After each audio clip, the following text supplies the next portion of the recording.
Selamat malam para netizen dimanapun kita berada, salam inspirasi bagi kita semua. Ya, menarik sekali begitu ya. Hasil survei simulasi calon presiden dan cawapres di 2024. Ternyata ya ini Anies Baswedan 2,18%, Ganjar Pranowo 34,4% dan Prabowo Subianto 34,8%. Artinya kalau ini mengacu ya pada pemilihan capres begitu kan ya, apa yang disampaikan oleh lembaga survei LSI begitu ya, Anies Baswedan berada di urutan ketiga begitu. Jadi ya bagi kami ya orang-orang yang percaya survei pasti ya kita tahu bahwa pasti percaya terhadap LSI itu begitu ya. Tetapi mari kita baca terkait dengan bagaimana kondisi di masyarakat ya. Tentu ini menginginkan Anies Baswedan dibandingkan dengan survei ini begitu ya. Apalagi ada polling dan sebagainya. Tetapi mari kita baca terlebih dahulu komentar-komentar netizen seperti ini. Ini komentar-komentar netizen ya, hasil survei simulasi calon presiden dan cawapres di 2024 yaitu ya Pilkada DKI Jakarta 2017 ada lembaga survei ya salah, Anies ternyata menang. Betul begitu ya. Pilpres Turki 2023 para lembaga survei di sana merilis Erdogan akan kalah, namun faktanya Erdogan menang telak begitu. Adakah lembaga membina yang mengawasi dan mengaudit lembaga survei? Sulit rasanya percaya. Betul begitu kan. Ketika survei-survei yang tidak kredibel lalu kemudian dipercaya begitu kan, padahal survei merilis itu biasanya dibicarakan 3 hari, setelah 3 hari sudah dibuang begitu ya, tidak begitu percaya lagi begitu. Maka semuanya itu tergantung dari masyarakat ya. Artinya apa? Artinya adalah bahwa di tangan masyarakat inilah yang kemudian survei yang sesungguhnya begitu ya. Jadi kemenangan itu ada di tangan masyarakat begitu, bukan berada di tangan lembaga survei begitu ya. Bisa saja surveinya Pak Ganjar menang, terus kemudian Pak Prabowo menang, bisa saja tahu-taunya nanti pas Pilpres bisa nyongsep begitu ya. Tetapi ya kita harus hargai itu karena ini adalah pendapat orang begitu ya. Tetapi kita melihat dari masyarakat sendiri menginginkan bahwa ya menginginkan perubahan Anies Baswedan begitu kan. Yaitu menjadi presiden di situ begitu. Tiap hari survei, bahagia benar tukang surveinya, duit ngalir terus. Betul ya, tergantung siapa sponsornya mereka begitu ya. Siapa yang mensurvei, daerah mana yang disurvei, siapa saksinya, betul begitu ya. Jadi kita tidak tahu begitu, kecuali saya percaya kepada lembaga survei yang kemudian memberikan ya laporan terkait dengan keuangannya dari mana begitu. Selama lembaga survei masih menyembunyikan ya uangnya dari mana, wah ini saya tidak percaya begitu ya, sampai kapanpun tidak percaya begitu. Karena apa? Karena survei itu tergantung sponsornya dan siapa yang bayar. Bisa saja seperti itu begitu. Ini yang besar kenapa urutannya di bawah TV One memang beda. Semoga ada yang publikasi ini kelak bisa dipertanggungjawabkan di akhirat nanti. Gua mah pilih Anies Baswedan saja begitu ya. Karena begitu banyak yang memilih Anies Baswedan begitu kan. Apa sih urgensinya survei ini yang kemudian disurvei sana sini begitu kan? Jangankan kejujuran ya, masalah terkait sifat kejujuran aja disurvei bahwa Anies Baswedan jauh katanya begitu ya.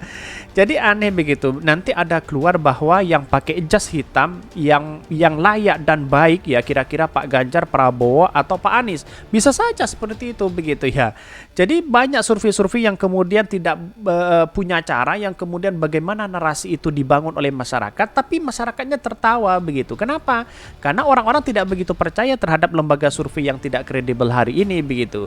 Jadi ya bagi dukung Anies Baswedan semua ya, masalah survei itu sejak 3 tahun yang lalu sudah tidak begitu percaya terhadap lembaga survei kayak yang kemudian tidak kredibel sama sekali begitu kan. Ini masih banyak komentar-komentar netizen masih belum saya bacakan begitu kan. Ini survei lagi ya.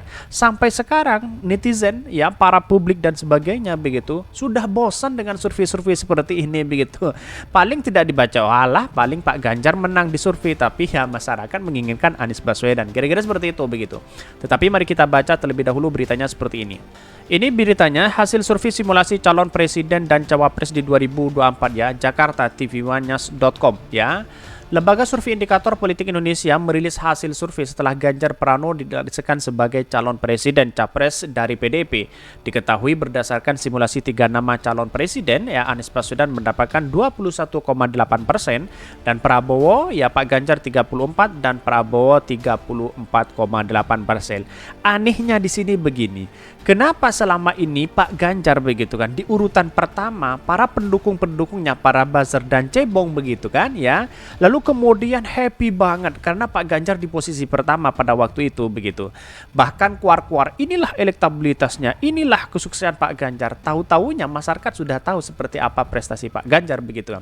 Tetapi sekarang Pak Ganjar berada di posisi kedua, dia mengatakan begini, wah ini surveinya mungkin abal-abal, ini wah mungkin surveinya sudah dibayar oleh si A, si B, dan si C. Wah ini surveinya, nah kok berbicara seperti itu sekarang berubah begitu ya.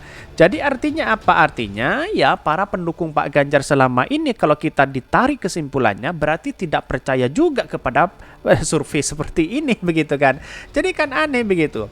Bahkan sementara itu ya simulasi 5 nama calon wakil presiden yaitu Sandiaga Uno memperoleh 27,8%, Ridwan Kamil 21,5% dan Erick Thohir 18,2%. Agus Harimurti Yudhoyono 9,4% dan Khofifah Indra Parawansa 7,2%. Ini bersifat stagnan dalam artian ya survei itu kan kalau kita lihat bahwa ya masa ratusan juta masyarakat Indonesia disurvei hanya 1.000 orang begitu kan. Di mana letak logikanya, bayangkan begitu ya. Tidak, menurut saya pribadi ya tolak ukurnya bukan seperti itu begitu. Adapun periode survei tersebut ya dilakukan dari 30 ya, ini April ya, masih April kemarin begitu kan. Inilah yang kemudian kenapa lembaga-lembaga survei hari ini ya seperti itu begitu kan. Apalagi menurut saya pribadi ya yang lain katanya Anies Baswedan kalah di lembaga survei tapi masyarakat menginginkan Anies Baswedan menjadi presiden di situ begitu. Jadi artinya apa ya? Seperti ini kalau menurut saya pribadi ya tidak begitu dipercayalah di masyarakat. Kan seperti itu logika kita begitu ya. Ini ya, dalam artian apa? Dalam artian bahwa selama ini kalau menurut saya pribadi ya, karena memang surveinya hari ini itu adalah berseleweran di mana-mana begitu ya, apalagi terkait dengan capres-cawapres begitu. Kenapa Anies posisinya posisi ketiga mulai dari tahun yang lalu bahkan 3 tahun yang lalu begitu? Karena mungkin sponsornya itu ya tidak ada Anies Baswedan di situ begitu. Jadi inilah yang kemudian banyak orang terlalu percaya terhadap lembaga-lembaga survei hari ini begitu ya. Karena pada hakikatnya lembaga survei hari ini kalau menurut saya pribadi kalau dilihat dari dari simulasi ini bahwa Anies Baswedan akan menang di situ begitu. Bayangkan begitu ya.